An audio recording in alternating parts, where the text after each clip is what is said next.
Kayegbo ni ìròyìn. Ìròyìn Kayegbo, ìròyìn Kayegbo, ìròyìn Kayegbo, ìròyìn Kayegbo, ẹ jẹ́ a jọ gbọ́ ìròyìn.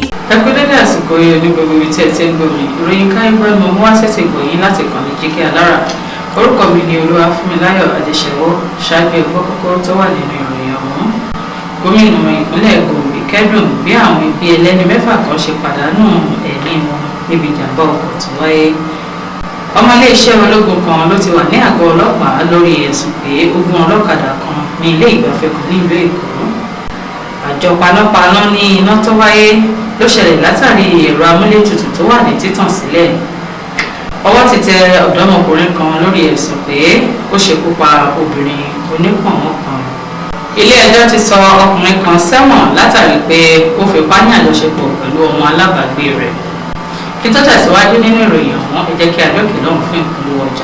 Tẹlifíṣàn kan àrà ọ̀tọ̀ tí aráyé fẹ́. Prison 24 TV láyé sọ. Àtúntò àrèrè pàkó yìí bàbá màgánà àǹfààní ńlá ló wọlé tọ̀ wá wáyé o. Àǹfààní láti darapọ̀ mọ́ iléeṣẹ́ amóhùnmáwòrán àti rédíò orí ẹ̀rọ ayélujára kan nílẹ̀ yìí. Prison 24 TV jígí alára rédíò tó kalẹ̀ ká sílùú Ìbàdàn. Iléeṣẹ́ tẹlifíṣàn tí wọ́n mọ̀ mọ́ àwọn ètò àtàtà lóríṣiríṣi ni. Àǹfààní ńlá rèé o fún gbogbo ẹni tó ní ẹ̀bùn àti ọgbọ́n àtinúdá láti wá fi ẹ̀bùn tiyín náà hàn. Kẹ́yìn náà lè di ìlúmọ̀ọ́ká gbóhùnsáfẹ́fẹ́. Akọ́ṣẹ́mọṣẹ́ agbóhùnsáfẹ́fẹ́ lédè Yorùbá pọ́nbélé àti Gẹ̀ẹ́sì ni wọ́n ní. Tàbí akọ̀ròyìn àti akàròyìn eré ìdárayá àti bẹ́ẹ̀ bẹ́ẹ̀ lọ lédè Yorùbá àtèdè Gẹ̀ẹ́sì.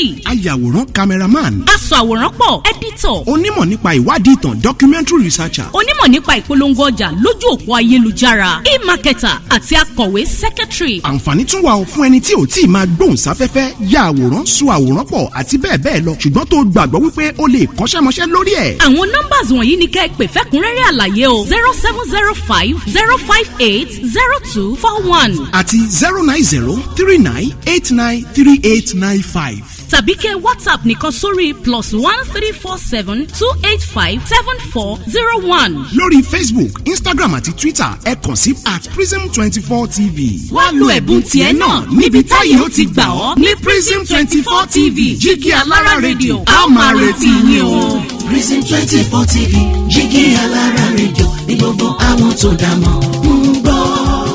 Prison 24 TV jígí alára rédíò ní gbogbo àwọn tó dá mọ̀ ń sọ. Tẹlifíṣàn kan àrà ọ̀tọ̀ tí aráyé ń fẹ́. Prison 24 TV láyé sọ. Ó ti akájọ tẹ̀ síbi táyé ti tẹ̀ sí ó yá. Prison 24 TV láyé sọ. Káàbọ̀ padà láti òkè lọ́hùn, ìròyìn ọ̀hún rèé lẹ́kùnrẹ́rẹ́. Gómìnà ìpínlẹ̀ Gombe kẹ́dùn bí àwọn ẹbí ẹlẹ́ni mẹ́fà kan ṣe pàdánù ẹ̀mí wọn níbi ìjàmbá ọkọ̀ tó wáyé. Gómìnà Muhammadu Yahaya ti ìpínlẹ̀ Gombe ti kẹ́dùn lórí ikú tó gbẹ̀mí ènìyàn mẹ́fà nínú ẹbí Maida Gombe Alhaji Ahmad Shehu níbi ìjàmbá ọkọ̀ tó wáyé. Àwọn ẹbí náà ló pàdánù ẹ̀mí wọn nínú ìjàmbá tó wáyé ní òpópónà Azare sí Gombe ní ọjọ́ Àìkú nígbà tí wọ́n fi ṣe ìbánikẹ́dùn Yahaya jíṣẹ́.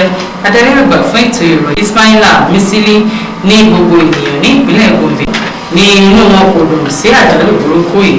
Yahaya tó kọ̀wọ́rìn pẹ̀lú Emir ti Gombe Alhaji Abubakar Shehu Abubakar kẹta àti ọ̀pọ̀lọpọ̀ àwọn olùkẹ́dùn mìíràn lọ sí ibi tí wọ́n ti ṣàdúrà fún àwọn tó gbẹ̀mí mìíràn ní irú àjálù báyìí.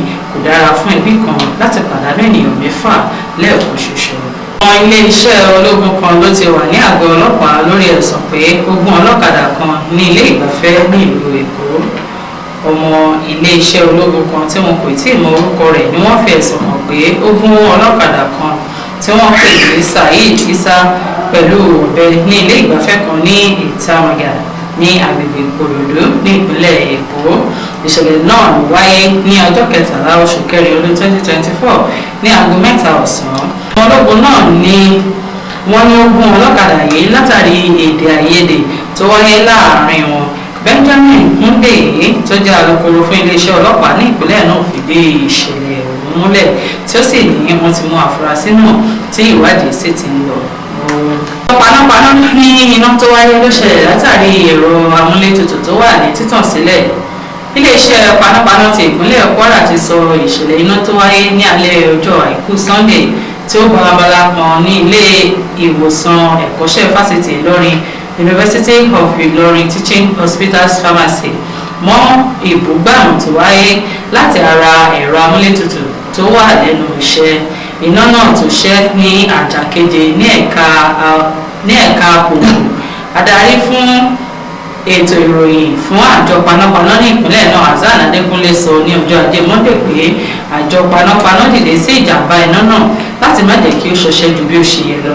Adékúnlé ní ìwádìí àwọn fi hàn pé ẹ̀rọ amúlétutù tó wà nínú ọ́fíìsì kan nínú ilé náà ló wà ní títàn sílẹ̀ láti ọjọ́ Ẹtì Friday tí ó sì gbaná látàrí iṣẹ́ àṣejù tí wọ́n ti ṣe. Adékúnlé wá rọ àwọn ènìyàn láti jọyè alákòójú alákànfin ṣọ́rí kí wọ́n lè dẹ́kun irú ìjàmbá yìí lọ́jọ́ iwájú. Ọwọ́ ti tẹ ọ̀dọ́mọkùnrin kan lórí ẹ̀sùn pé ó ṣekú pa obìnrin onípọ̀nmọ́ kan. Ọ̀dọ́mọkùnrin kan Michael ẹni ọdún méjìdínlógún ní iléeṣẹ́ ọlọ́pàá ti ìpínlẹ̀ Ògùn ti náwó gan fún ẹ̀sùn pé ó ṣekú pa obìnrin onípọ̀nmọ́ kan arábìnrin Tọ́pẹ́ Òwúadé. Michael ní òun kò fọwọ́ kan obìnrin náà nígbà tí ó ń bá òun jà lórí pé òun jókòó lé tábìlì tí ó fi ń ta pọ̀nmọ́. Ó ní dípò kí òun bá jà níṣe ni òun bẹ́ẹ̀. Obìnrin náà ni wọ́n ní ó ń da ẹ̀jẹ̀ lára lẹ́yìn ìgbọ́nmi sí omi òtó tó wáyé láàrin òun àti Michael tí ó sì gbẹ́mìí mì lọ́jọ́ kejì tí ìṣẹ̀lẹ̀ náà wáyé. Ilé-ẹjọ́ ti sọ ọkùnrin kan sẹ́wọ̀n látàrí pé ó fipá ní àjọṣepọ̀ pẹ̀lú ọmọ alábàágbé rẹ̀.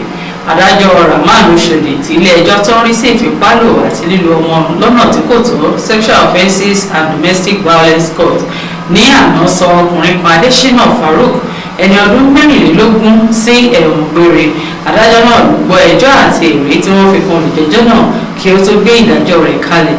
Nígbà tí ó ń gbé ìdájọ́ rẹ̀ kalẹ̀ ó ní òkúrò gbà ní olùjẹ́jọ́ náà nígbà tí ó ní ẹni tí òun ní àjọṣepọ̀ pẹ̀lú rẹ̀ jẹ́ ọmọ ọdún méjìdínlógún ṣùgbọ́n tí ìwádìí fi hàn pé kò rí bẹ́ẹ̀ pé ó fipá ní àjọṣepọ̀ pẹ̀lú ọmọ náà ni. Èsì àyẹ̀wò ilé ìwòsàn fi hàn pé ipá ní àjọṣepọ̀ tí wọ́n ní pẹ̀lú ọmọ náà. Lẹ́yìn náà ni adájọ́ wá ní Adésínà Farouk ti tàpá sí òfin ìpínlẹ̀ Èkó tó ń rí sí ìwà ọ̀daràn tí ó sì ní kí ó lọ lo ìyókù ayé rẹ̀ ní ọgbà ẹ̀wọ̀n. Kò ní jù báyìí lọ lórí ìròyìn Kayegbo fún tètò ní orúkọ mi lẹ́ẹ̀kan sí òun ní Olúwafúnmiláyọ̀ Adéṣẹ́wọ́ káfíńrì pàdé o.